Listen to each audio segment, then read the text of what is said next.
Greetings again, Starcraft 2 fans. This is TZvZZ with a 2 vs 2 Starcraft 2 comedy. I would like to say a couple of words before really getting underway. I wanted to say that if you'd watched the previous replay, obviously I'm new at this, but the previous replay didn't really show us at our best, and I wanted to show that we really are can be competitive players, we're very good players, and you know what, our opponents actually wanted to say first, which were also very good opponents. So I definitely don't want to portray anything different. We were against very good opponents. This is an epic game. I love epic games. This is probably my funnest game I've had in a long time, if not maybe the entire time StarCraft 2 has come out. And part of that is because to have a really great game, you also need really great opponents. So let's move on a little bit here. I wanted to make sure I said that. Definitely feel it was very important to say something good about our opponents, especially this game. And as you saw, one of them said, "Good luck, have fun." And I think my brother actually said he ignored him. That's just kind of a sort of little policy we have. Usually, as people I'm sure know, most of the time when if there's ever any talking, the majority of the time it's bad-mannered, so my brother just kind of ignores people if they ever say anything, just in case, because he doesn't want to deal with it, which I don't blame him. But actually that wasn't the case this game. Our opponents were very good. They weren't bad-mannered at all. And so moving on a little bit more here, I'm sure a lot of people are used to 1 vs 1 replays, so in 2 vs 2 there is a lot more going on. It's a lot harder to show the real macro and build orders such that of 4 players instead of just 2, but I'll try to get as much of the action as possible to really show how good games are, and to show as much as possible so that people learn as much as possible and enjoy it as much as possible. So I say so a lot. I noticed that already. Hope you don't mind. I'll try to work.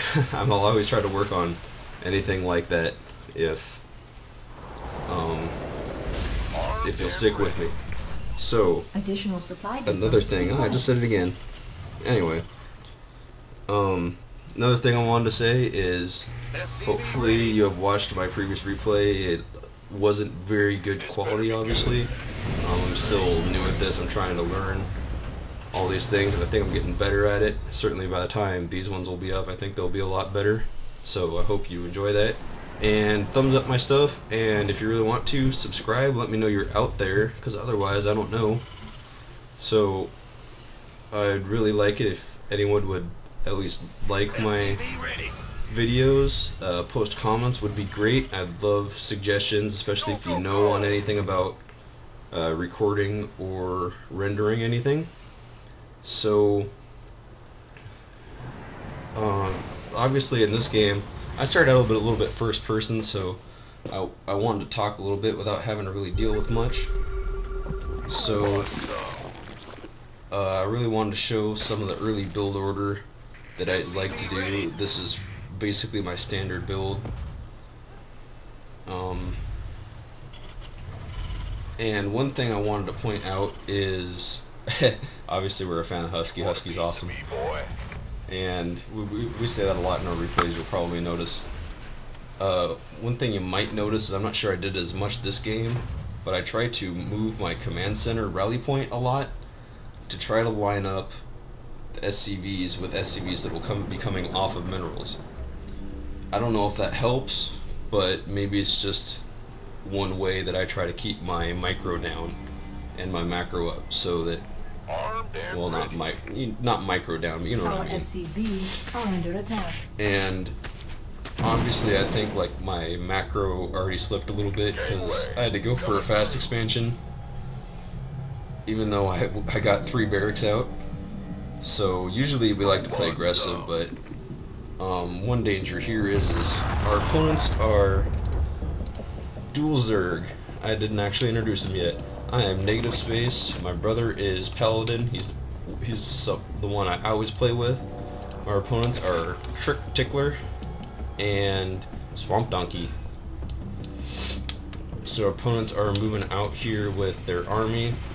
They probably thought we'd be vulnerable since they saw my expansion going down, but as you probably saw us talking earlier, my opponent pretty much always goes a certain amount of early Zerglings just to be able to fend off if they go early Zerglings, and I thought the exact same thing, that they would be pushing because they saw my early expansion, they scouted it really well. So I put bunkers down, but obviously they're just going to go to my ally if I put those down. I probably should have put them more towards the middle, but it's really hard to judge doing that because